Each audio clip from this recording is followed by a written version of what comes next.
안녕하세요. 사회과학 석학 강좌에 불러주셔서 대단히 고맙습니다. 제가 최근에 관심을 가지고 있는 연구 주제 중에서 이제 사람들하고 좀 같이 공유할 만한 소재 중에 하나인 영화 기생충에 관한 얘기를 사회학도로서 좀 같이 생각하고 풀이해보는 그런 기회를 갖도록 했습니다. 강의 내용은 대개 다음과 같이 이루어져 있습니다만 연구 배경이라고 되어 있는 서론과 결론 부분을 뺀 본론은 크게 네 부분으로 이루어져 있습니다. 그런데 이제 아까도 말씀드렸다시피 왜 그 알려진 영화 전문가도 아니면서 이제 그로테스크 문제를 갖다가 이렇게 다루고 또 영화 얘기를 하고자 하는가에 대한 좀 이 변명이라고 그럴까요? 뭐 이런 해명이 좀 필요할 것 같아서 이제 두세 가지로 정리를 했습니다만, 제가 일하고 있는 이제 사회과학 분야의 주요 관심사는 나 혼자 고민하는 문제가 아니라 이제 여러 사람이 같이 같이 쉬어하는 이런 이 고통이나 고민들, 집합적인 난제들. 그래서 C. 라이트 밀즈라는 학자가 1950년대에 이제 개인 문제를 넘어선 공공의 문제, 이런 것이 중요하다. 그러니까 사회 불평등이라든가 소외라든가 뭐 이런 것들이 이제 상당히 중요한 공공적 과제가 되고, 최근에 이제 그 사회가 점점 혼란해지면서 공공사회에 대한 요청이 점점 커지고 있습니다. 그래서 이제 이런 걸 감안을 했고요. 그러니까 이제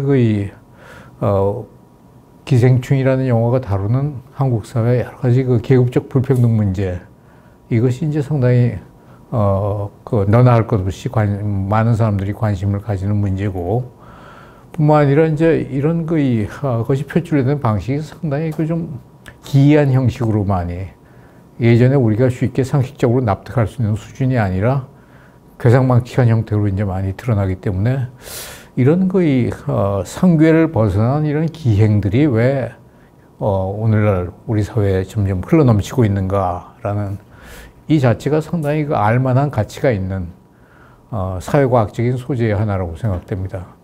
뿐만 아니라 이제 최근에 이런 그로테스크한 기행들이 예술 세계를 넘어가지고, 예술가들이야 원래 상당히 개성이 강한 사람들이니까 이런 일들을 전위적으로 많이 하고 있습니다만, 사회 도처에서 예컨대 이 먹방 같은 걸 통해서도 이제 상당히 많이 드러나고 있을 이기 때문에, 또 이제 그것이 확산이 되고 있을 뿐더러 그걸 좋아하는 사람도 있고 애호하는 사람도 있고, 거기에 대한 팬클럽 같은 것도 생기고, 그래서 이제 바야흐로 좀 과장하자면 현대사회가 점점 그로테스크 소사이어티로 가고 있다라는 이런 진단 같은 게 이제 좀 조금씩 나오고 있는 실정입니다. 그래서 이런 문제의식을 가지고 했고, 그 다음에 이제 왜 또 사회과학자인 한 사람이 영화를 다루고 영화 중에서도 기생충을 다루는가 하는 그런 퀘스천에 대한 어떤 제 나름대로의 변명은,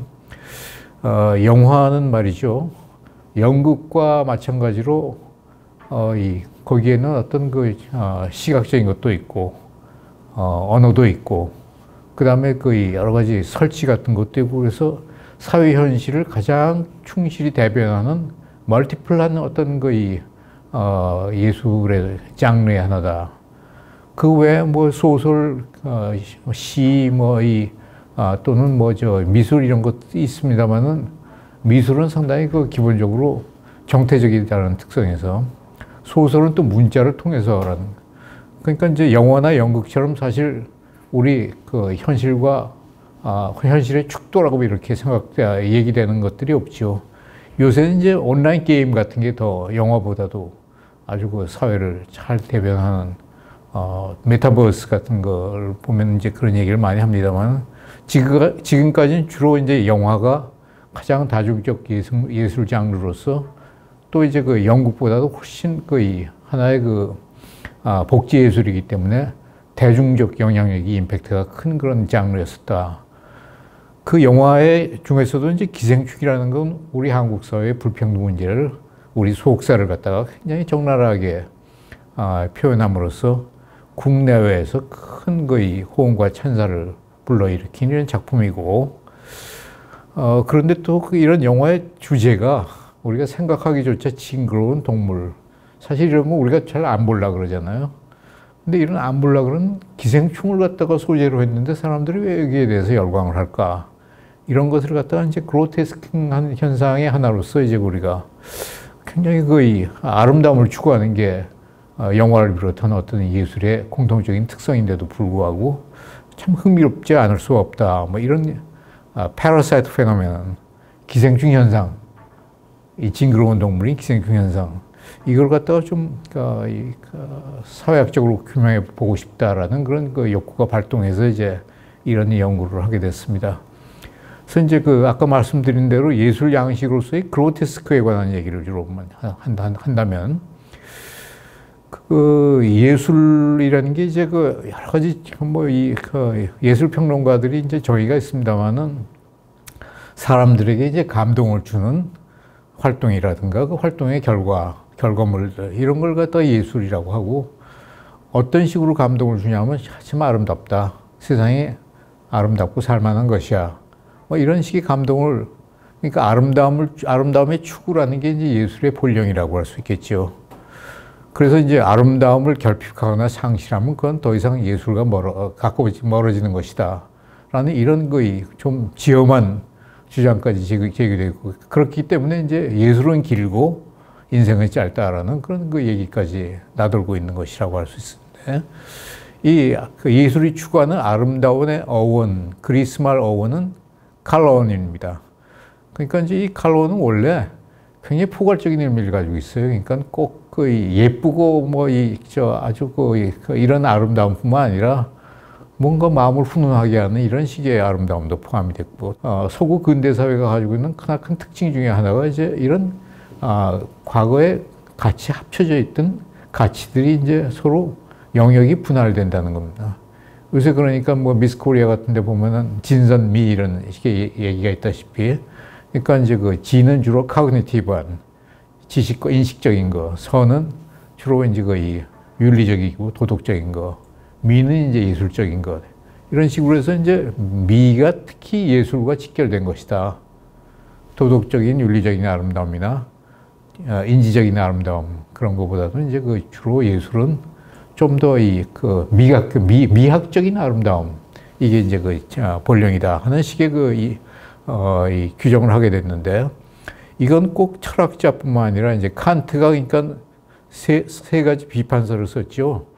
그 비판서가 출간된 이후에 미적 추구는 예술과 직결된 것이라는 견해가 이제 정전화하기 시작했고, 학문적으로 정착하기 시작했고, 특히 이제 세 번째 책인 판단력 비판은 주로 미적인 어떤 아름다움을 추구하게 됩니다. 그런데 이제 이와 비슷한 식의 견해가 당시에 서구 사회에 많이 속출을 했습니다. 그래서 예컨대 사회과학자로 많이 알려진 막스 베버 같은 사람들은 가치 영역이 여러 가지 형태로 이제 분화되기 시작했다. 그래서 진리의 세계, 윤리의 세계, 또 예술의 세계, 뭐 이런 비슷한 식의 견해를 갖다가 한 그런 기록들이 다 있습니다. 그런데 이제 그로테스크가 하나의 예술 양식으로 출현한 것은 르네상스 초기의 어떤 고대 지하 동굴, 그게 이제 이태리어로 동굴을 그로토라고 하는데, 그러니까 그로토에서 이제 어원이 시작이 됐다고 이렇게 얘기하고 있습니다. 그래서 이제 그걸 계기로 해서 르네상스 이후에 그로테스크는, 그러니까 그로토의 그로토하고 테스크는 무무풍 하는 얘기죠.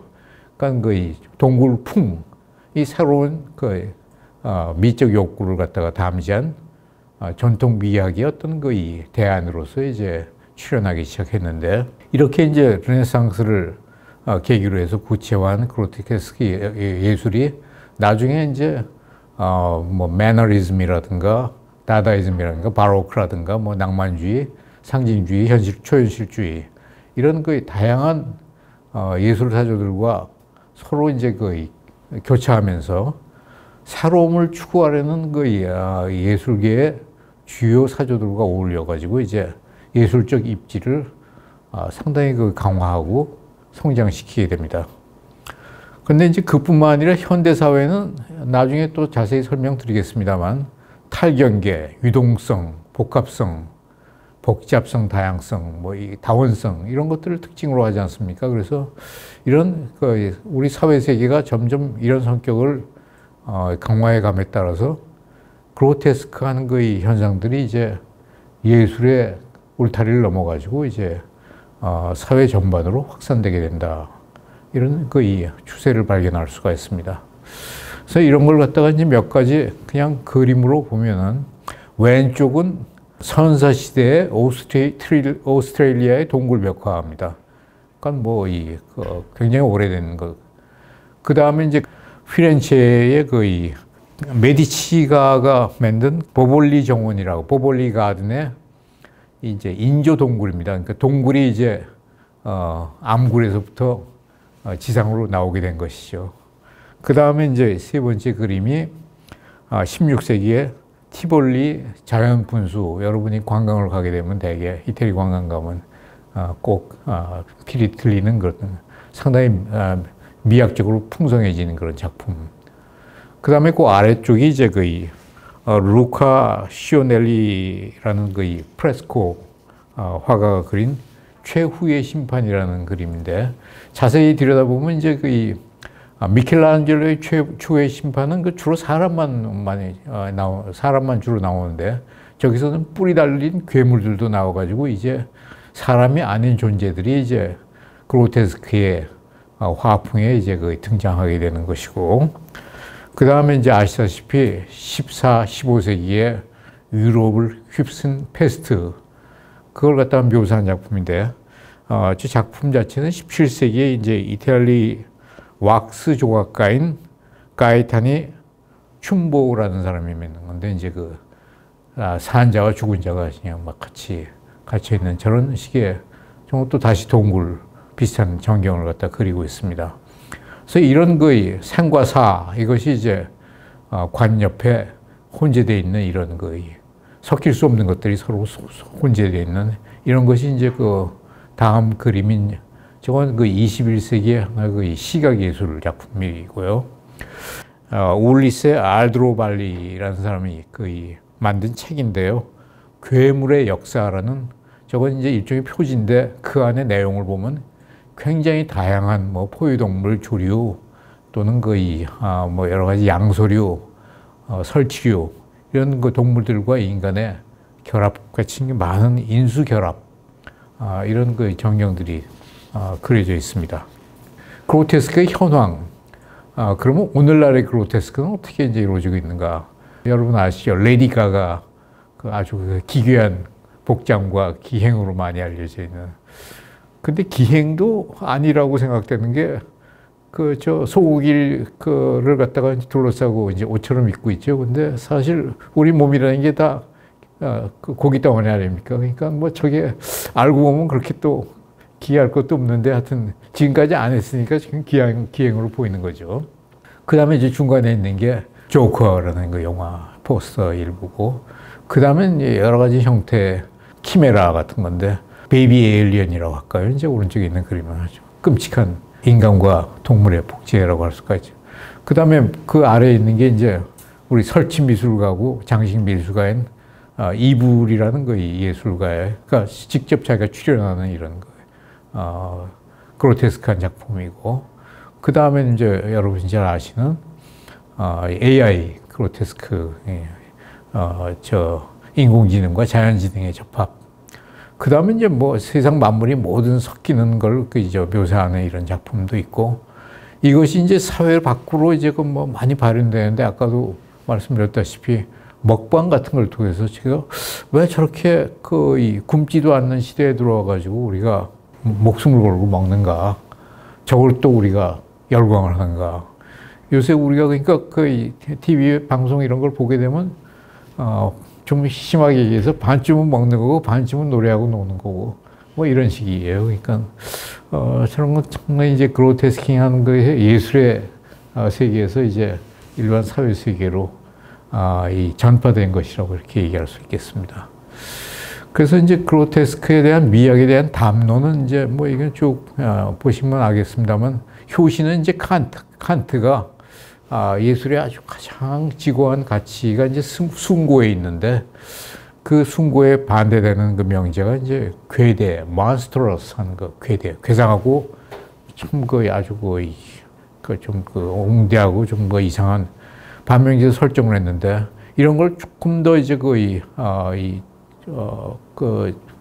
올바른 식으로 이제 바른 식으로 정착한 사람은 빅토르 위고예요. 그러니까 19세기 낭만주의 문학가로 알려진 위고가 희곡 크로멜의 그 서문에서 크로멜 그 서문에 그러니까 굉장히 이제 이 그로테스크 연구에서는 일종의 바이블식으로 이제 알려져 있는 건데 크로멜 서문은 소위 과거의 고전주의 희극 이론에 대항하는 낭만주의 희곡 이론을 갖다가 천명하는 그런 아주 문학사적으로 상당히 예술사적으로 중요한 어떤 글인데 그로테스크의 반대가 이제 괴대보다도 숭고의 반대가 이제 그로테스크라는 좀 괴기 뭐 이런 것들 괴기가 오히려 괴대보다 더 적합한 게 표현이 아닌가 뭐 이런 식의 이제 얘기를 하고 그런 것이 굉장히 드라마틱한 걸 추구하는 사회에서는 이제 좀 더 사람들한테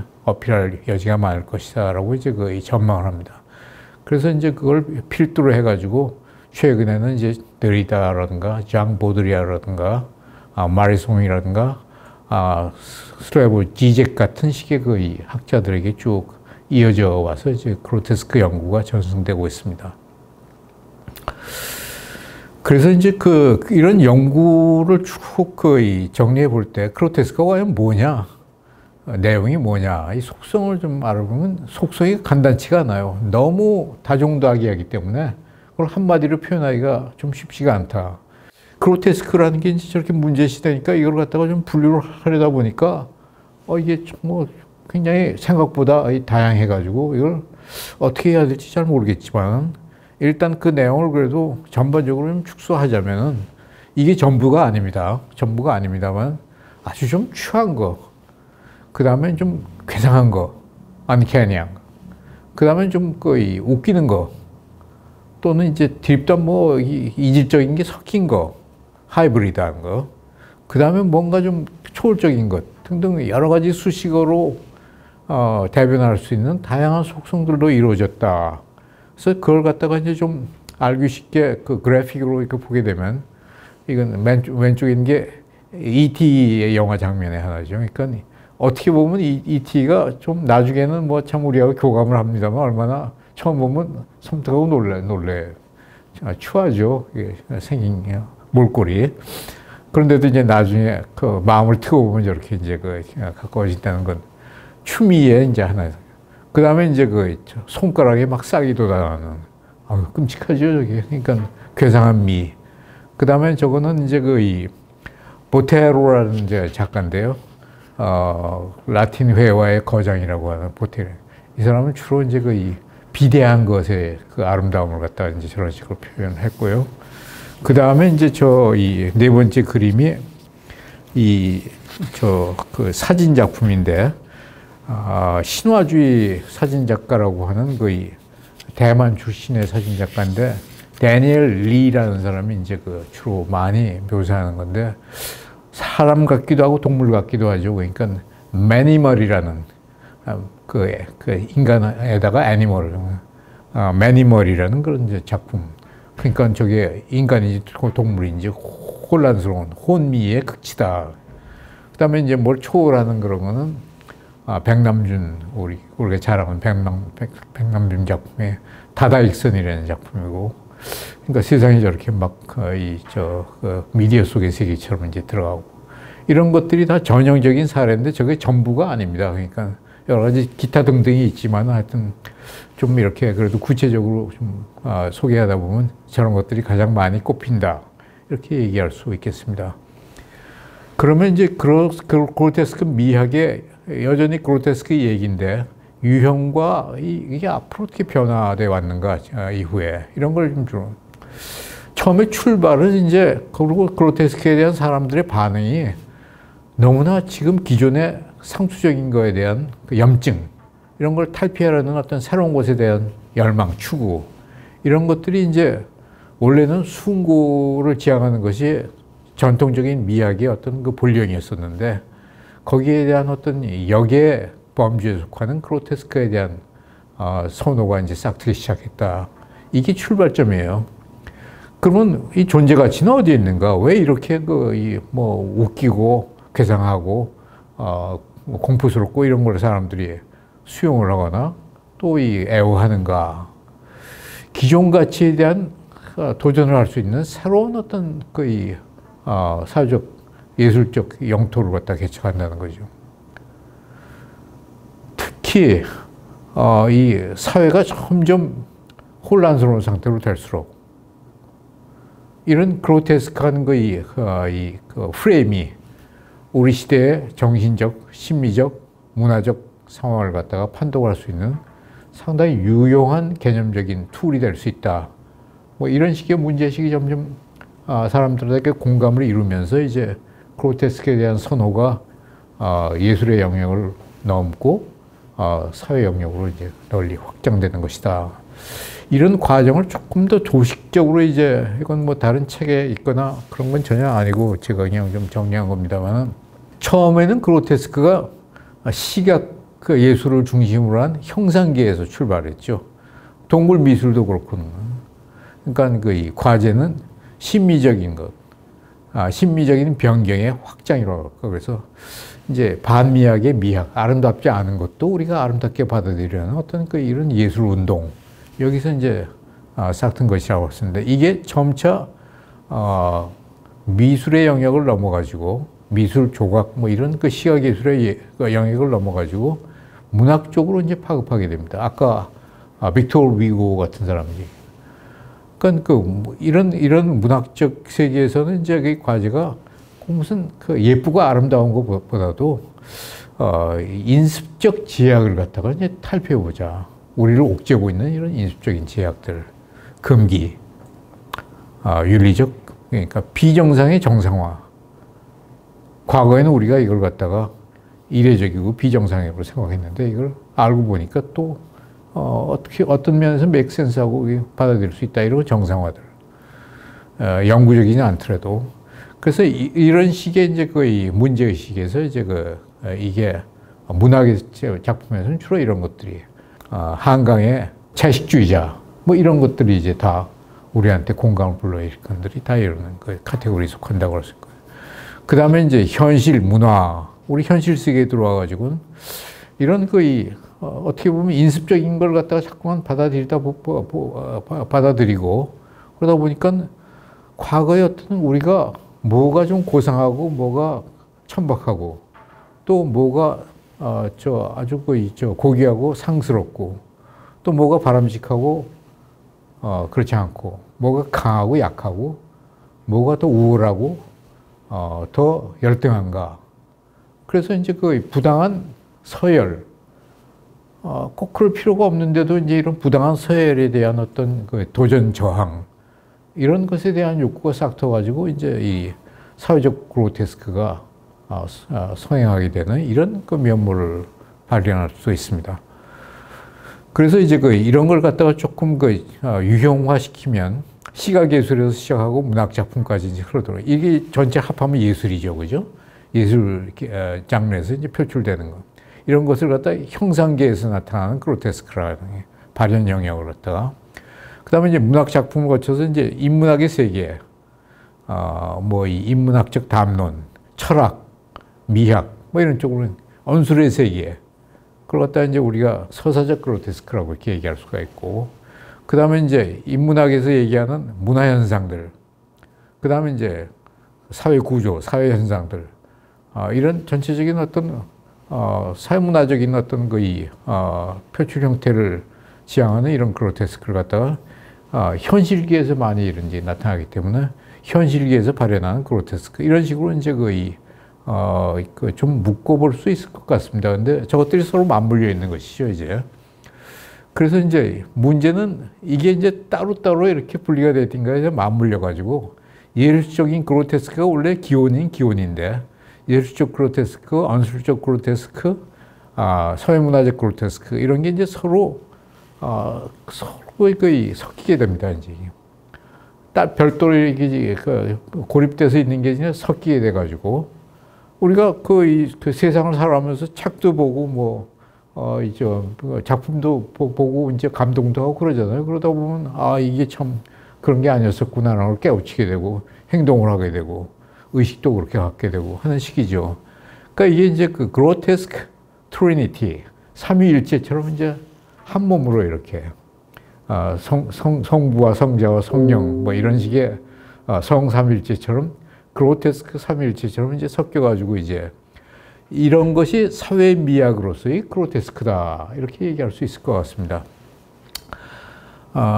그래가지고 이제 이런 것들이 여기 그러나 이제 사회 미학을 선도하는 그로테스크 사회 미학을 선도하는 것은 예술적인 그로테스크 예술가들이 아무래도 가장 큰 어떤 그 틀을 깨는 데 있어서 가장 큰 역할을 하는 것이고요. 그래서 한국 사회도 그런 거의 사례를 갖다 보게 되면 우리 한국 현대사회 큰 변화의 그 마디마다 아주 예술가들이 굉장히 큰 역할을 했는데 예컨대 김지하 시인이라든가 또는 김민기라는 작곡가라든가 또는 최근에 진중권 이런 사람들이 다 미학과 출신들이죠. 그래서 이런 사례를 보면 이들뿐만은 아닙니다만 좀 특징적으로 그런 돌출적인 예술가들이 미학자들이 이제 이런데 좀 전위로 떠오르는 경우가 상당히 적지 않다 이런 식으로 얘기할 수가 있습니다. 그래서 이제 본격적으로 그로테스크 사회 미학 이제 이런 그 사회 미학이 이제 ways of seeing 하나의 예술가든 일반 사람들 간에 하나의 새로운 관점으로서의 사회 미학. 바로는 이제 예술은 순수해야 된다. 예술을 위한 예술. 이런 파가 하나가 있고, 예술은 사회활동의 일부이기 때문에 사회로부터 무관한 예술이 있을 수 없다. 이건 주로 이제 마르크시스트 예술가들이 많이 이해해요. 이런 이 문예 이론에서 나오는 순수 예술론과 사회주의 또는 참여 예술론. 그 각축에서 이제 출발했다고 할 수 있는데, 이런 것이 이제 예술 사회학에서는 예술 세계와 사회 세계와의 관계 설정이 이제 예술 사회학에 굉장히 큰 예술 세계가 그러면 순수 예술가들이 얘기하듯이 따로 떨어져 있어야 되는가? 우리 일반 사회와 서로 혼합되어 있어야 되는가? 이런 식의 이제 그래서 이 두 간의 관계는 여기에 대한 정답이 이런 겁니다. 이제 서로 부분적으로 맞물려 있다. 그러니까 예술가가 예술 활동에 골몰할 때는 굉장히 예술의 세계에만 들어가 있는 것, 치과 있는 것으로 생각되지만 그 사람이 자기의 어떤 예술적 상상력을 갖다가 창안하는 과정에서는 자기의 사회생활 체험이 이제 반영돼 있으니까 무관하다고 할 수가 없는 거고 그래가지고 이제 이게 교집합처럼 맞물려 있는 거죠. 이런 게 사회 미학이 기본 정신이라고 할 수가 있어요. 근데 이제 이걸 갖다가 이제 양분된 이론이 반영론과 물상화론이었었는데 이 반영론은 이제 예술은 사회의 영향을 받아가지고 사회를 반영하는 것이다. 스탕달 같은 작가 스탕달이 문학은 예술을 사회를 비치는 거울이다라고 얘기했는데 이게 반영론의 아주 강력한 표현이고 그 다음에 이제 그 반대는 예술가들의 어떤 상상이 사회적으로 구현된 게 더 그런 영향이 크다. 이런 게 이제 물상화론이에요. 물화론. 사회적으로 이제 구체화된 것이다. 그래가지고 이제 관념의 힘, 상상력의 힘, 이런 걸 강조하는 건데, 혁명 이론을 갖다 연구한 잭 골드스톤이라는 사람이 서구 사회와 동양 사회를 갖다 이렇게 비교를 했을 때, 같은 고통스러운 조건 하에서도 이 서구에서 혁명이 훨씬 더 많이 발발했다는 거예요. 그래서 그 이유가 뭔가 어렵게 살기 마찬가지인데도 불구하고 그 주된 이유 중에 하나가 이제 관념의 차이인데 서구인들은 주로 이제 직선적인 선형적인 세계관을 가지고 있다. 세계가 항상 이런 식으로 뻗어나갈 것이다. 그러니까 지금 상태가 모순적이고 열악하고 그러면 이걸 갖다가 바꿔가지고 다른 스텝으로 넘어가야 되겠다는 이런 식의 세계관을 가지고 있기 때문에 혁명에 더 적극적으로 참여하는 것이고 동양 사람들은 이 불교도 그렇고 이제 힌두교도 그렇지만 그 순회론적인, 그래서 뭐 이제 세계는 돌고 도는 것이다, 영겁회귀적인. 그러니까 뭐 지금 좀 처지가 불우하고 어려워도 나중에 또 좀 이런 고난이 또 복된 날로 바꿀 수도 있고, 이러다 보니까 그냥 좀 그 고통스러운 처지를 갖다가 넘어낸다는 것이죠. 이제 이런 건 관념의 힘이 더 크기 때문에 구체적인 현실하고는 좀 무관하다, 뭐 이런 식의 이제 얘기를 많이 하고 있어요. 그런데 이런 양쪽 주장을 갖다가 다 섭렵해가지고 반영도 하고 일종의 물상화되기도 하고, 그래서 이런 그 예술 세계와 사회 세계가 서로 맞물려 있다는 교집합적인 이 관계, 도식, 이런 게 바로 사회 미학의 그 가장 그 핵심이라고 얘기할 수 있습니다.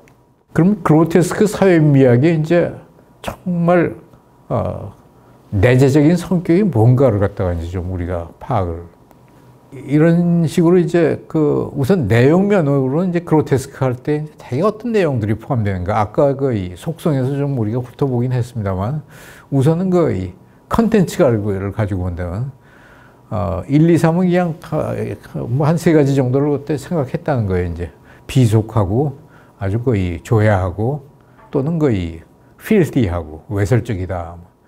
그 반대되는 게 숭고, 아까 거의 그로테스크의 안티테이제라고 하는, 반명제라고 하는 숭고는 우아하고 정제돼 있고 아주 거의 정갈하고 뭐 이런 거.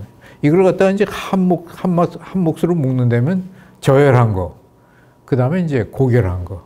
그러니까 우리가 저질이다, 고질이다 하는 뭐 이런 상태, 그냥 속으로 그렇게 표현하는 이런 게 될 거고요.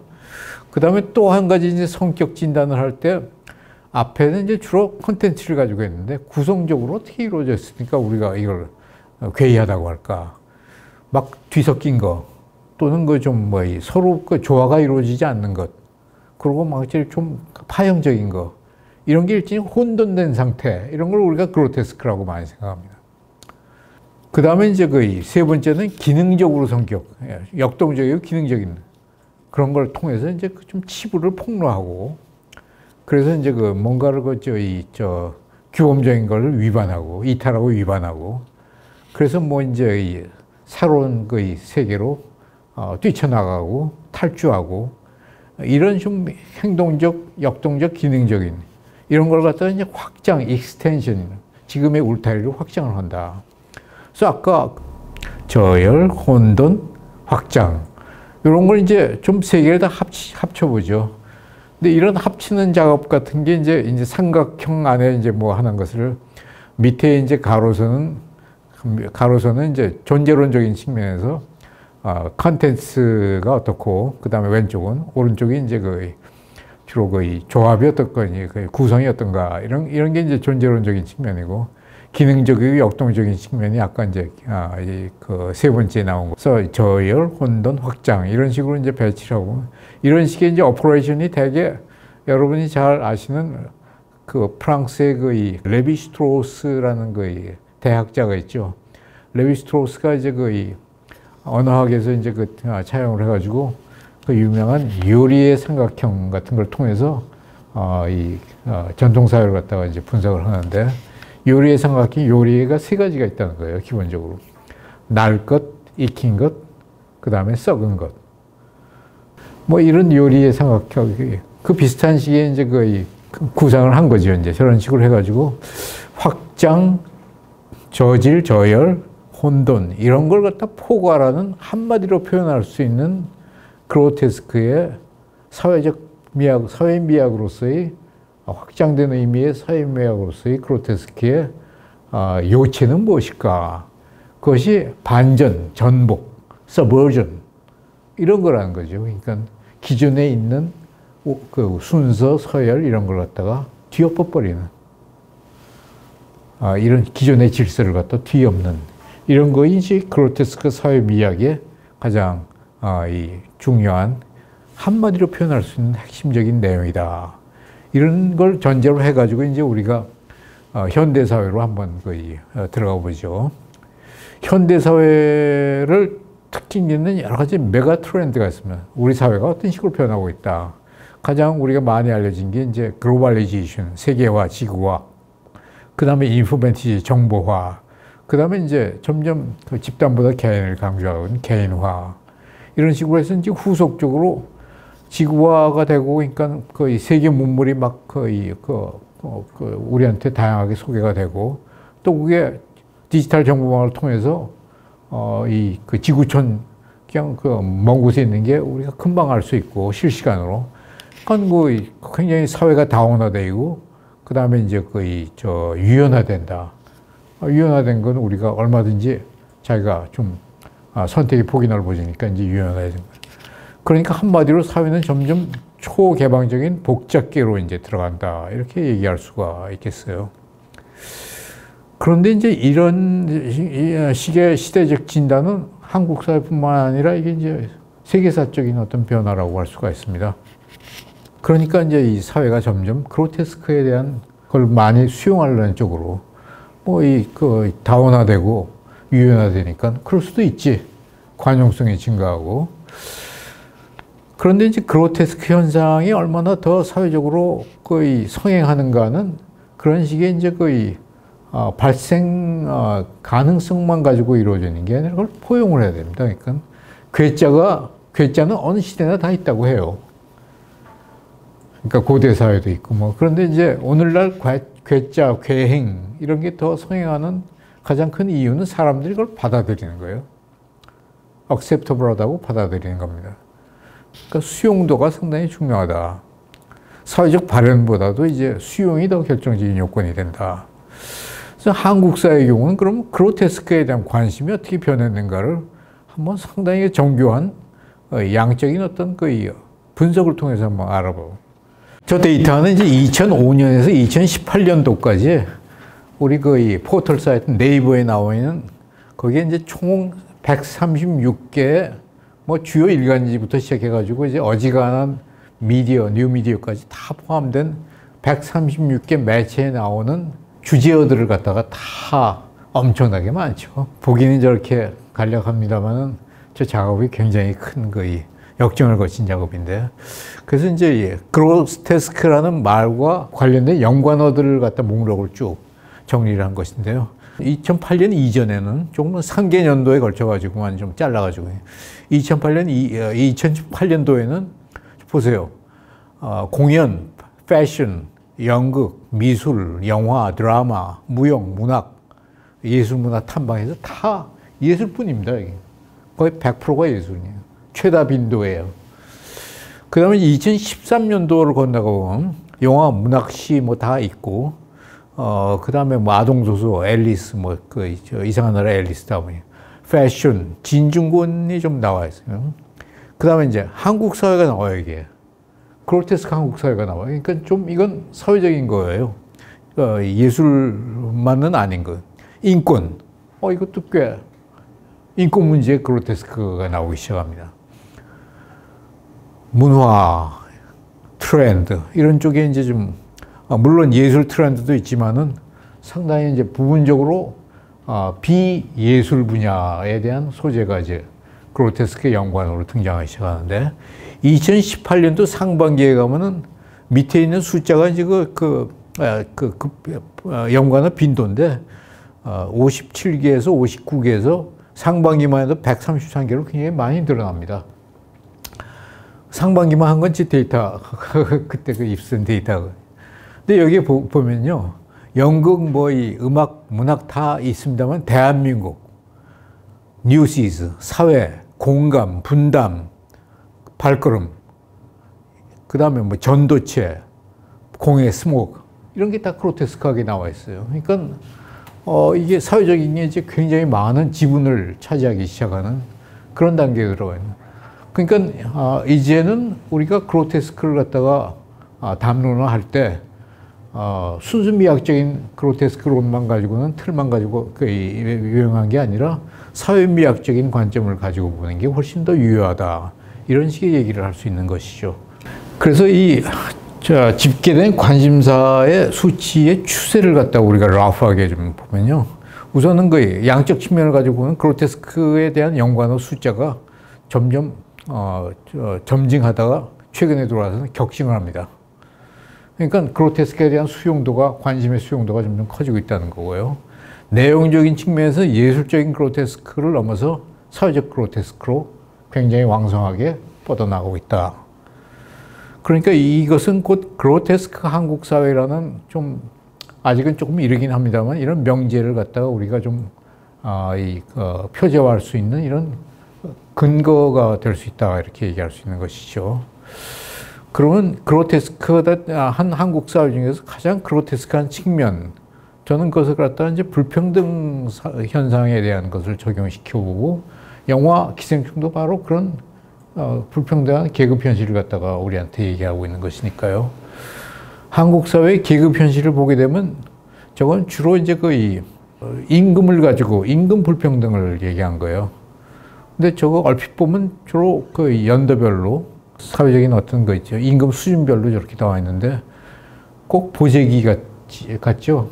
우리가 기울어진 그 뭐 운동장이라고 많이 얘기하지만 운동장처럼 편편해서 기울어지면 좀 기어 올라갈 수 있는 여지가 있는데 저렇게 그 크레바스처럼 웅덩이 비슷하게 돼 있으면 저 웅덩이 밑으로 한번 계곡에 빠져가면 좀처럼 기어 올라가기가 더 힘든, 점점 우리 그 인근 구조가 저런 식으로 되고 있다는 거예요. 그러니까 임금 구조의 양극화가 점점 심화되고 있다는 얘기예요.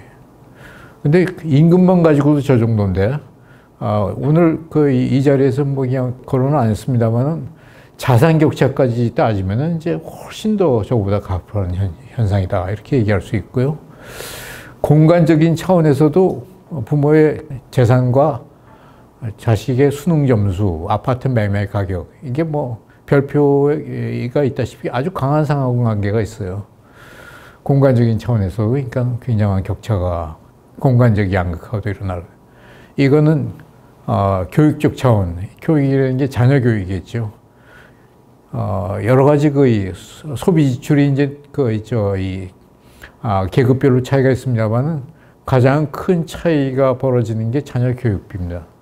다른 거는 뭐 줄일 수 있는 한계가 있는데, 그 수요 탄력성이 이제 훨씬 더 이제 자녀 교육이 크죠. 많이 번 사람은 훨씬 더 많이 쓸 수 있고, 그러다 보니까 이제 또 자녀들이 공부를 잘할 확률이 커지죠. 사교육 같은 걸 갖다가 이제 더 할 수 있고.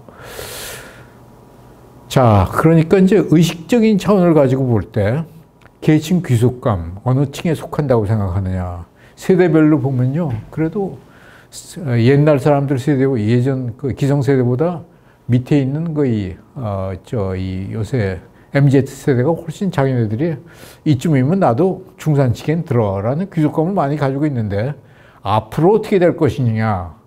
미래 지위를 가지고 얘기할 때는 그 기성세대들은 나이가 많을수록 좀 그래도 나아지겠지. 성장 시대의 어떤 자기 생활 체험이 그대로 이제 관성이 유지가 되어 있는 거예요. 의식 면에서.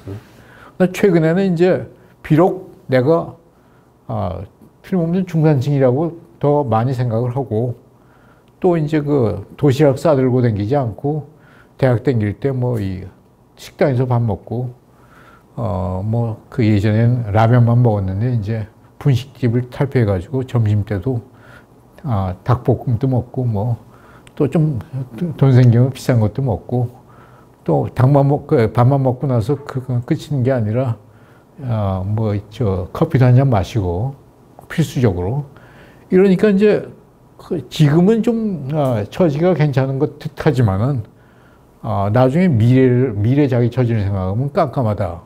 그러니까 상향 이동 의식은 훨씬 더 마이너스인 이런 그 기현상에 나타나고 있는, 현재적 지위하고 미래적 지위 전망이 이제 완전히 어긋나 있는 상태, 이런 것이라고 할 수 있습니다.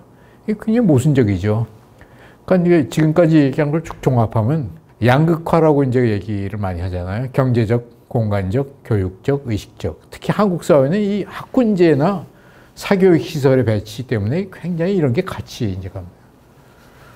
격차가 이제 거의 혼재돼 있어요.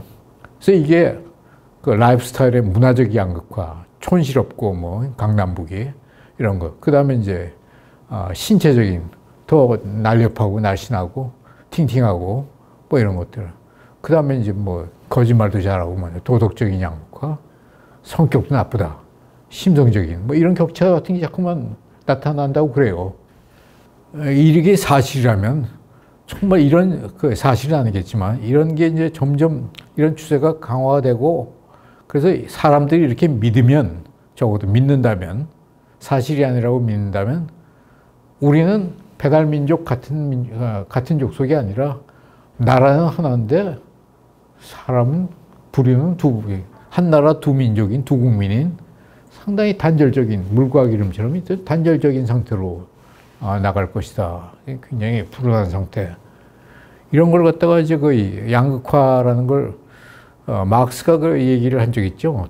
직자적 계급과 대자적 계급 해가지고 이제 직자적 계급은 객관적으로 그냥 그 친구는 잘 살아. 돈이 많아. 풍족해. 그래서 항상 그 집 옆에 가면 갈비 굽는 냄새가 나. 뭐 등등 하는 식이 이제 직자적 양극화라면 객관적인 상태. 아유, 저 친구는 뭔데 저렇게, 우리보다 뭐 별로, 노력도 안 하는 것 같은데 잘 살지. 저 친구는 참 부당해. 미워. 사회가 잘못됐어. 이런 식으로 이제 적대적인 계급 관계, 계급 의식을 가지는 이런 상태를 갖다가 대결 의식. 그래서 이제 대자적 양극화라고 하는데 점점 대자적 양극화로 진전될 가능성이 큰 상태. 그런데 이제 보다 특이한 기현상이 있습니다. 이제 이 직자적 양극화와 대자적 양극화를 가장 대표적으로 설명할 수 있는 우리 일반적인 일상적인 용어가 갑을관계예요. 이제 갑질하고 이제 뭐 그래서 네가 자꾸만 왜 갑행세를 하느냐? 갑은 나보다 더 좀 우월한 위치에 있는 사람을 갑이라고 그러고 열등한 위치에 있는 걸 을이라고 하죠. 이 문법적인 세계관 점점 이런 쪽으로 이제 우리가 많이 생각을 하잖아요. 양극화 시대. 이런 게 갑을관계론인데 재미있는 것은 한국 사회에서 그러면 당신은 갑이요, 을이요? 하고 물어보면 대부분 사람들이 자기를 을이라고 생각합니다. 피해자라고 생각합니다. 열등한 존재라고 생각합니다. 원래 좀 재산이 뭐 빈곤층이 을이라고 생각하는 것은 뭐 당연하지만 살만한 사람이 자기를 을이라고 생각하는 내가 갑이라고 하고 행세하면은 뭐 내가 가진 걸 뺏길까 봐. 또 뭐 내가 굉장히 남들이 보기엔 당당할 것 같아도 나를 괴롭히는 사람이 있어. 그러니까 대부분 사람들이 자기 처지에 관계없이 자신을 을이라고 많이 해. 아이덴티파이하고. 자기 정체성이 을이라고 생각하는 거예요. 을이라고 자처를 하는 하향적인 계급 일체성을 가지고 있습니다. 그런데 이제 문제는 을이라고 생각하는 사람들이 우리 사회의 한 95%가 된다면 정말 뭐 불쌍한 사람들만 있는 거 아니에요. 불쌍하다. 자기 자신을 불쌍하다고 생각하는 사람들만 있는 거예요. 근데 한국 사회처럼 갑질이 성행하는 나라가 없는 거예요. 그러니까 인구의 대부분이 을이라고 하는데 갑질은 또 대부분 사람들이 갑질을 해요. 그러니까 을밖에 없는 세상에서 갑질을 하는 이런 기현상이 나타나는 겁니다. 갑 없는 사회에 성행하는 갑질. 이런 게 한국 사회의 대단히 특이한 현상들이에요.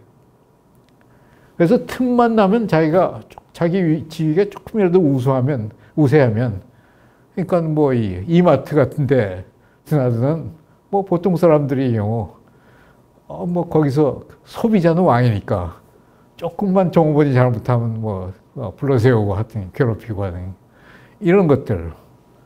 뭐 완장만 차면 또 이제 사람들을 막 억압하려고 하는.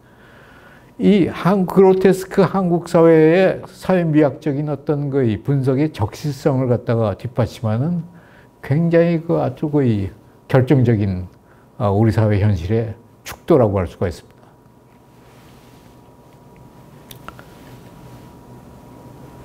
그러니까 사람들이 이런 경험을 하게 되면, 이건 모순적이고 잘못된 거야. 전폭적인 심양을 가지고 되는 거야. 이건 바뀌어야 돼. 이건 잘못된 거야. 이건 반전시켜야 돼. 그러니까 그로테스크 사회미학의 잠재적 수요가 엄청나게 풀어나는 거예요. 지금 한국 사회는 저는 그런 상태라고 생각합니다. 이런 우리의 내재적 욕구를 선제적으로 포착해서 아주 완결된 작품으로 만든 이 영화 작품 중에 하나가 바로 기생충이었다. 저는 그렇게 평가를 합니다. 저는 뭐 영화 전문가는 전혀 아닙니다만 굉장히 많은 사람들이 이걸 보고 공감의 미학을 갖다가 이제 있는 자가 없는 자를 저렇게 하대하고 좀 거의 괴롭히는구나 하는 식의 대사가 그렇고 설정이 그렇고 영상이 그렇고 하여튼 모든 면에서 상당히 저도 그래서 어제 다시 좀 영화를 되돌려 봤습니다만 굉장히 완성도가 높은 작품이다 이렇게 얘기를 할 수가 있어요. 말 한마디 한마디가. 그래서 이제 요걸 갖다가 몇 가지 관전 포인트를 가지고 이제 시간도 많이 흘렀으니까 계급적인 어떤 거의 단절인데 이런 첫 번째 관전 포인트가 계급적으로 굉장히 나눠져 있다. 공간적으로 단절돼 있죠. 2층 양옥, 2층 호화주택은 하나의 천당입니다. 그 다음에 이제 이제 철문으로 차단되고 깊이 들어가는 지하 공간은 이제 지옥입니다. 영락없는 지옥입니다. 그 다음에 이제 반지하는 그 중간쯤 되니까 일종의 연옥이라고 할 수가 있죠. 반지하에는 기택내가 살고, 지하에는 이 근세가 살고, 그 다음에 이제 그 2층 양옥에는 다송이네가 살고, 이제 그렇죠. 그러니까 공간적으로 쫙 분리가 돼 있어요. 우리가 그냥 그 영화로 봐도 분명히 단면으로 봐도 어디가 천당이고 어디가 지옥이죠. 그게 딱 거의 선으로 경계가 갈려져 있다는 걸 이제 알 수 있는 거. 그 다음에 이제 감각적으로, 특히 정보화 시대가 돼가지고 이제 디지털 이 네트워킹이 이루어지면은 원거리 감각은 쉽게 해소가 됩니다.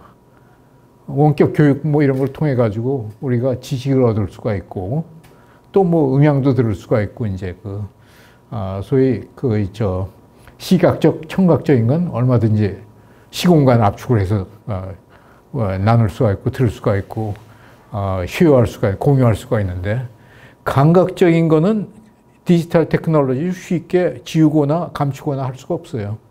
그 중에 하나가 채취입니다. 그러니까 다송이가 뭐 같은 냄새가 나 하는 얘기가 나잖아요.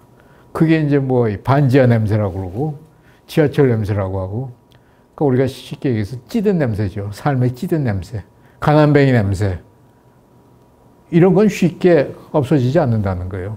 감각적인 단절. 그 다음에 인격적인 단절인데 뭐 기사와 주인으로서는 얼마든지 뭐 이런저런 얘기도 하고 또 뭐 주부와 가정부로서 이제 얘기도 하고 그런데 특히 이제 송강호하고 성균이라는 박사장하고의 어떤 인격적인 단절이 아주 첨예하게 얘기는 나직하게 하지만은 그게 드러난 게 살해 직전의 장면이에요. 그런 대목이 나옵니다. 인디안 복장을, 인디안이라는 게 이제 가장 핍박받는 민족 아니에요. 이제 인디안 복장을. 애 많이 쓰시네요. 대표님도 이제 송강호가 이렇게 사장한테 이렇게까지 요란을 떨어야 되냐. 뭐 이제 이런 식의 얘기를 합니다. 그러니까, 기분이 팍 상한 거예요. 이제 대표님이 기분이 팍 상한 거예요. 이게 진짜 뭐 좀, 같이 어울려, 무슨 이것저것 좀, 준다 했더니 이렇게 기어오르려고 그러니까. 김 기사님, 오늘은 근무란 거죠, 이게. 그러니까 너는 운전기사니까 내가 지시하는 대로 하면 하이다. 말하자면, 뭐라고 할까요? 노예다. 신분사회 노예 같은데, 네가 주인한테, 이래라 저래라. 빈정거리고 있냐. 그냥 이게, 일의 연장이라고 생각하시고, 예? 그런 식으로 이제 약간, 면박을 주는 겁니다. 그러니까 이제, 네 계급을 알아야지, 어디다 대고, 주인한테 그런 식으로 이제, 이상한 얘기를 해. 뭐니? 이걸 못 알아듣지가 않죠, 이제 송강호가. 그러니까 여기서 이제, 야, 이거는, 우리랑 같은 부류가 아니고 우리를 벌레처럼 생각하는 부류라고 하는 식으로 이제 앙심을 순간적으로 먹고 확인을 하고 여러 명 중 후보자 중에서 이제 이 성균이를 갖다가 살해하게 되는 것이죠. 그러면 이렇게 서로 섞일 수가 없는 존재라는 걸 뻔히 알면서도 왜 이 사람들은 같이 섞일 수밖에 없는가는 두 가지 이유. 상류 계층이 가지고 있는 어떤 한계, 한계점 같은 게 있어요. 어쩔 수 없이 이제 어울릴 수밖에 없는. 그 첫째가 자녀 문제 때문에 그렇습니다.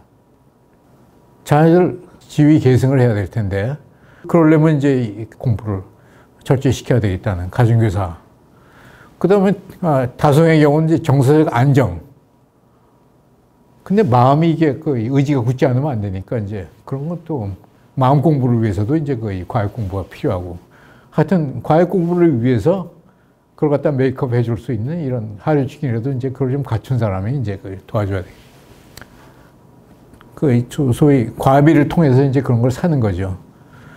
그 다음에 본인들이 가지고 있는 여러 가지 한계들이 있어요. 문제 해결 역량이 이제 한계가 있는. 첫째는 좀 3D 같은 마기를 할 수 있는 이런 사람들을 동원할 수 있는 네트워크가 별로 없어요.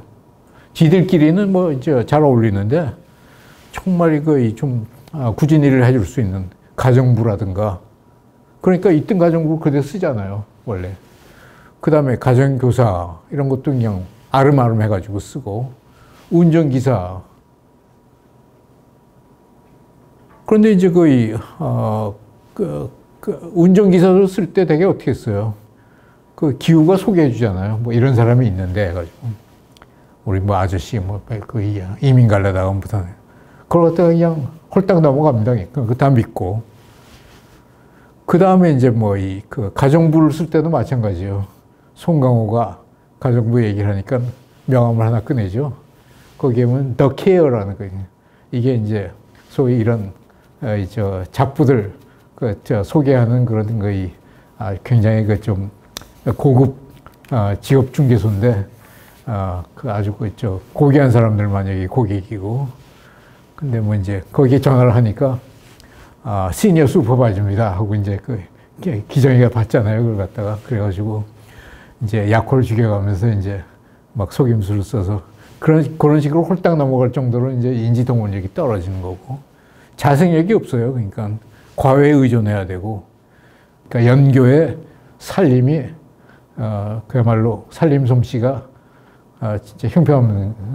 그건 남편이 인정할 정도로 이제 그러니까 가사 의존도가 이제 많고, 그 다음에 이제 꼼수나 속임수에 홀딱 넘어갈 정도로 그런 분별력이 없어요, 이 사람들이. 그러니까 판단력이 이제 부재하고, 이러니까 이런 하층 사람들한테 좀 피드백을 받아가지고 세상을 살아갈 수밖에 없는 이런 약점을 가지고 있는 사람들이다. 이렇게 얘기할 수 있는 것이고요. 그 다음에 이제 또 이것도 아까 약점이랑 좀 비슷한 연결되는 얘기인데, 약점이 있는데 이제 이런 것들이 원래 없는 사람들이 가지고 있는 이런 약점을 갖다가 좀 메이크업할 수 있는 지적인 면에서, 또 요령, 사회를 살아가는 요령, 세상을 살아가는 요령, 또는 의지, 심력 의지, 이런 면에서 이제 굉장히 더 하층 사람들이 상류층 사람들을 갖다가 원래는 이게 다 열등하게 연장이 돼야 되는데도 불구하고 역전시킬 수 있는 파워를 얻는 파워 소스가 주로 디지털 파워입니다. 이 연계를 통해서, 인터넷 같은 걸 통해서. 자, 교양, 소양 하는데 일상적으로 쓰는 영어 같은 언어들. 언어부터 얘기하면 연교가 과학공부 선생님들 처음 만나고 그럴 때 영어 같은 거 많이 쓰죠. 이제 어떻게 하면, 그러니까 우리가 계급적으로 다른 사람이라는 걸 자꾸만 주지시키기 위해서 대단한 영어를 자꾸만 이제 어설프게, 배운 영어는 그냥 총동원해서 자꾸만 is it okay with you? 뭐 이러기도 하고, I'm deadly serious 뭐 이러기도 하고, 뭐 이제 하여튼 별의별 영어를 다 써요. 그런데 이제 그 정도 영어는 뭐 학교에서도 배우기도 하고 인터넷을 통해서 얼마든지 이 사람들이 아주 친숙하게 일상적으로 쓰고 있다는 거예요. 영어뿐만 아니라 소양도 뭐 어진간한 거 인터넷을 통해 다 알고 있다니. 그러니까 저 기정이가 이제 제시카 선생이 그 연교하고 이제 인터뷰를 하면서 그 이제 그림을 이렇게 보면서 다송이의 스키조프레닉 암흑상자가 보이네요. 뭐 하는 식이에요. 암흑상자는 원래 블랙박스라는 게 그 철학에서 얘기하는 그런 일반화된 용어거든요. 밖에서 이제 들여다보이지 않는 이제 혼란스러운 상황. 스키조프레닉 뭐 이겠죠. 정신분열증이라는 것도 이 정도 상식어는 다 그냥 일상적으로 쓴다는 거죠. 거기다가 또 뭐 미술 테라피 같은 거 해가지고 뭐 그러니까 그 연교가 이제 이런 식의 그 소양도 뭐 그렇게 나올 것도 없고 영어 구사 능력도 뭐 전혀 뭐 낮다고 할 수도 없고 심지어는 뭐 나중에 이 사람들이 캠핑 떠나고 나서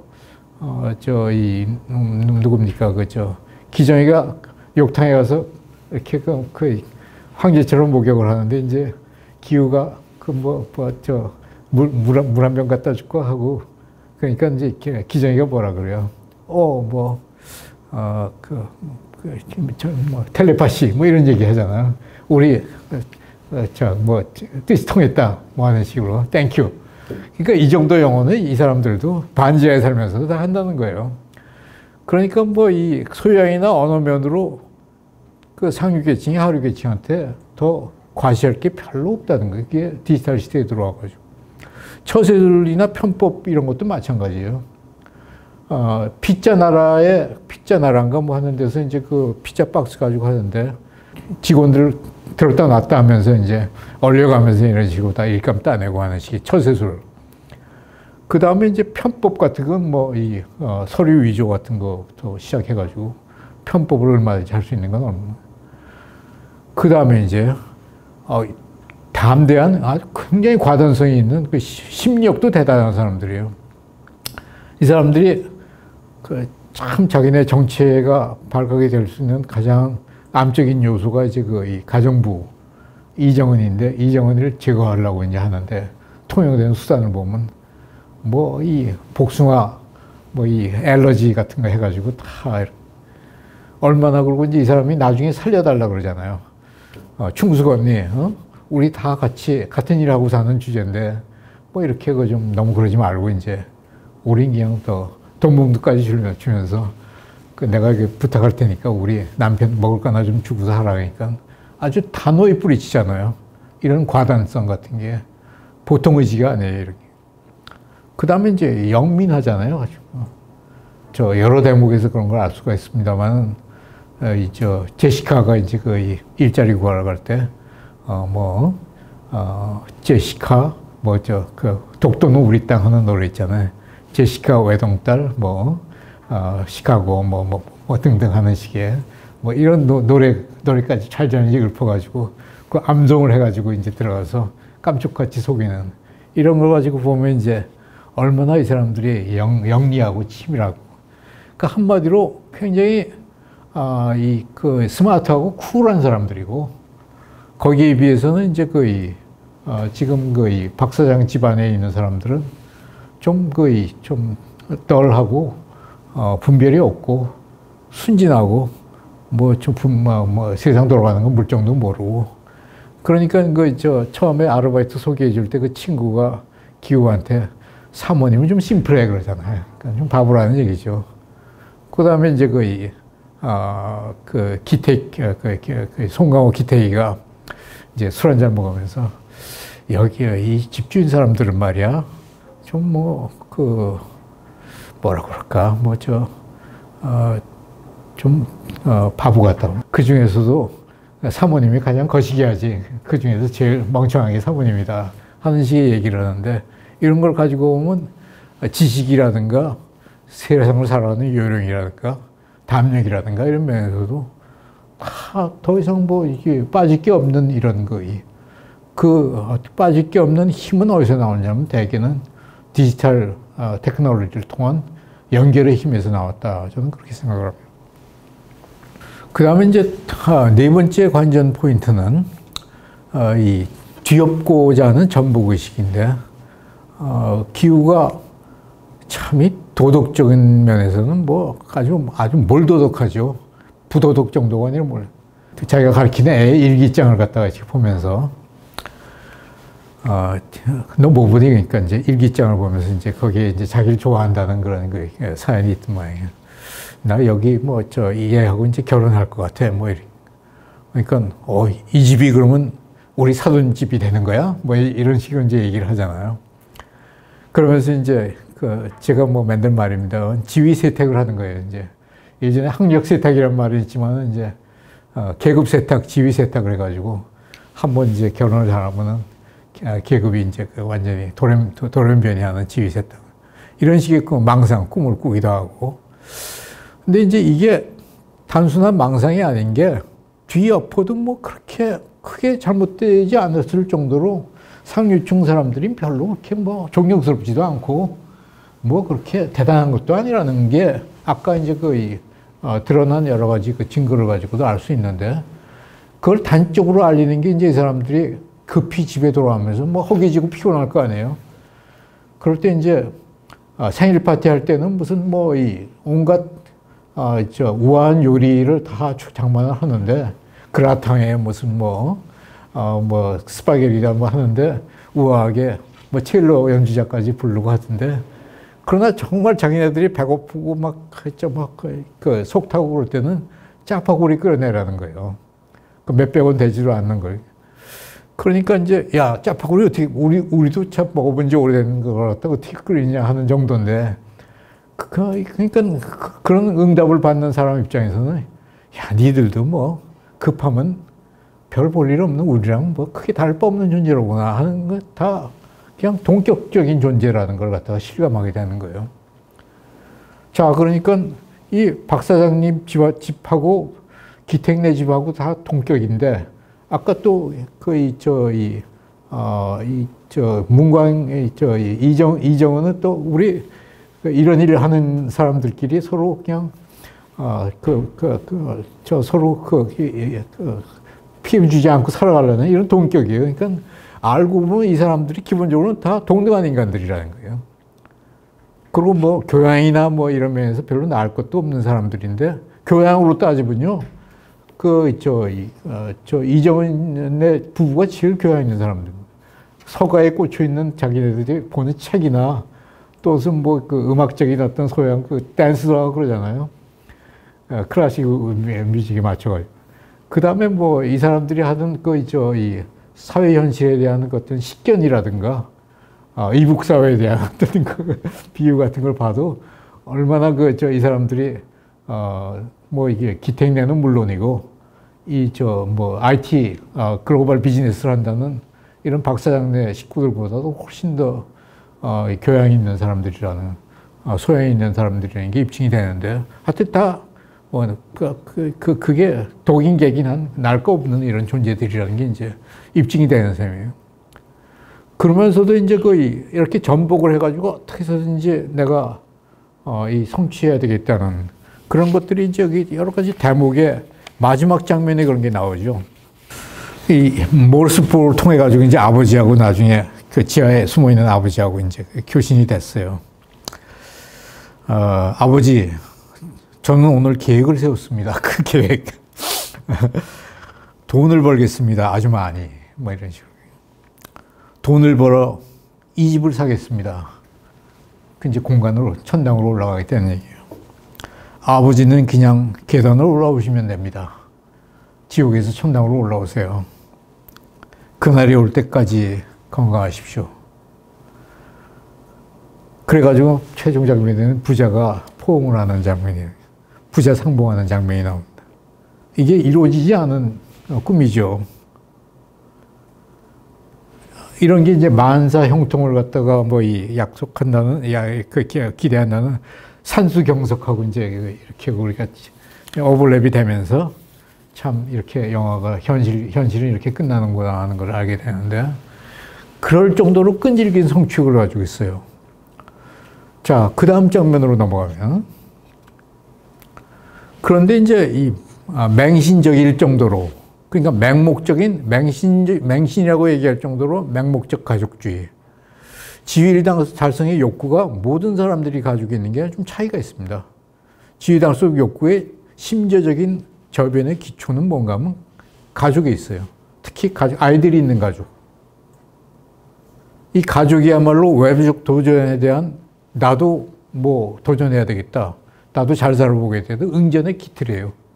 가족의 생존 경쟁이 기본 나뉘게 됩니다. 그러니까 너 많이 먹어라 그러잖아요. 가부장제기 허세를 떠는 것도 고작해야 기사식당, 뷔페 식당 가가지고 돈 내는 건 마찬가지도 불구하고 많이 먹어가 뭐 갖다 주기도 하고 뭐 하는 게. 창무와 허세로 점철된 가부장주의가 정박하는 그 거류지가 바로 그런 데고, 가문의 영광을 향한 열정이 직결되어 있는 직결소가, 저장소가 그렇고 가정이고, 인생관, 사회관, 세계관의 출발점, 그게 다 가정이에요. 그러나 문광이나 누구죠? 그 남편의 가족은 자식이 없기 때문에 나는 지하 공간에 그냥 이대로 살게 해줘로 만족을 하는 사람들이에요. 무리해가지고 성취해야 될 그런, 뭐 자기 좀 책 좀 보고 뭐 좀 부부가 떨어져 있는 게 가장 큰 애로사항이지, 그 외의 거는 뭐 그냥 먹게만 해주면 더 큰, 이렇게 그 양극화가 뚜렷한 현실에서 뭐 그걸 기어 올라가려고 이렇게 난 애쓰지 않고 그냥 현실을 찾아가면서 살겠다. 뭐 이런 식의 이제 마음가짐이에요. 그러니까 맹신적 가족주의의 가장 큰 기초는 바로 베이스라인은 자녀라고 얘기할 수 있습니다. 그러니까 그 가문의 영광에 대한 그 열정은 바로 자녀에 나온 거죠. 그래서 이제 전체적으로 종교를 하게 되면 이 봉준호 감독의 기생충이라는 영화, 한국 사회 단절적인 계급 관계를 갖다가 전복이라는 거죠. 이 파이널한 그 요체를 기준으로 해서 이제 그로테스크적으로 이제 거의 아주 성공적으로 묘사를 했네. 소셜 레프레젠테이션, 표상, 그로테스크를 갖다가 사회적으로 표상한 양식을 통해서 이제 그 성공적으로 작품화했다. 그래서 아무리 노력해도 넘어설 수 없는 이런 그 계급적인 경계, 이걸 갖다가 이제 이 반미약의 미약화, 참 막 냄새나고 더럽고 징그럽고 하는 걸 갖다가 기성식이라는 걸 갖다가 해학적으로 미약화하고 비정상을 정상화시키고 사기꾼 가족 아니에요. 그런 걸 갖다가 뭐 저렇게 해서 사네 하는 식으로 이제. 그 다음에 비주류의 주류화. 그래서 사회 주변층에 몰락하는 사람들이 일어설 수 있는 이런 거의 스토리를 갖다가, 일어설 뻔한 스토리를 갖다가 들려주는 이런 세 가지 태제를 중심축으로 해가지고 굉장히 거의 우리한테 호소력 있게 전달을 했다. 그 다음에 이제 더구나 그걸 뒷받침한 게 생일 파티에서 이 참 짜파구리를 갖다가 끓여달라는 사람들이 배를 거의 호와 방정을 다 뜬다 이거예요. 그러니까 이제 그러고 알고 보면 뭐 결국은 너나 내나 기생충에 반대되는 건 뭐예요? 숙주 아니에요? 근데 너는 숙주라고 하고 나는 기생충이라고 이렇게 알았는데 너나 내나 처지가 비슷한 걸 보니까 너도 기생충이고 나도 기생충이고 크고 작은 기생충이고 다 상대방에게 뭐가 빨아먹을 게 있으면 흡판을 갖다 대고 빨아먹는 우리는 모두가 기생충일 뿐이다라는 걸 갖다가 굉장히 전복적으로 우리한테 알려주는 이런 해학적인 메시지. 그래서 이걸 갖다가 이제 좀 이론적으로 해설을 하면요, 이런 게 이제 수용 미학자들, 콘스탄츠 학파라는 그 독일의 미학 이론의 학파가 있는데 이저라는 사람도 있고 이제 로베르트 야우스라는 사람도 있고 그런데 이저라는 사람은 이제 소설 과정이라는 걸 통해서 야우스는 그걸 갖다가 이 기대 지평이라는 표현을 통해서 이제 그렇게 뭔가 하면 우리가 좋은 소설이라는 건 뭔가 하면 아주 심미적으로 좋은 소설이라는 건 뭔가 하면 소설을 갖다 읽는 독자들이 그 소설을 읽고 지금까지 자기가 생각했던 그 아름다움에 대한 관념을 똑같이 그냥 유지할 정도로 변화가 없다는 건 좋은 소설이 아니라는 거예요. 아, 여기서 이런 새로운 어떤 거의 묘사나 새로운 대목을 보고 아, 이런 것들도 아름답구나 하는 아름다움의 지평을 넓힐 수 있는 게 좋은 소설이라는 거예요. 채식주의자. 나는 채식주의자가 괴상한 사람인 줄 알았더니 채식주의자로서 저렇게 또 그 독특한 심성을 가지고 몽고반점. 이게 잔인한 얘기인 줄 알았더니 또 몽고반점에 얽힌 또 그런 그 사연이 있어.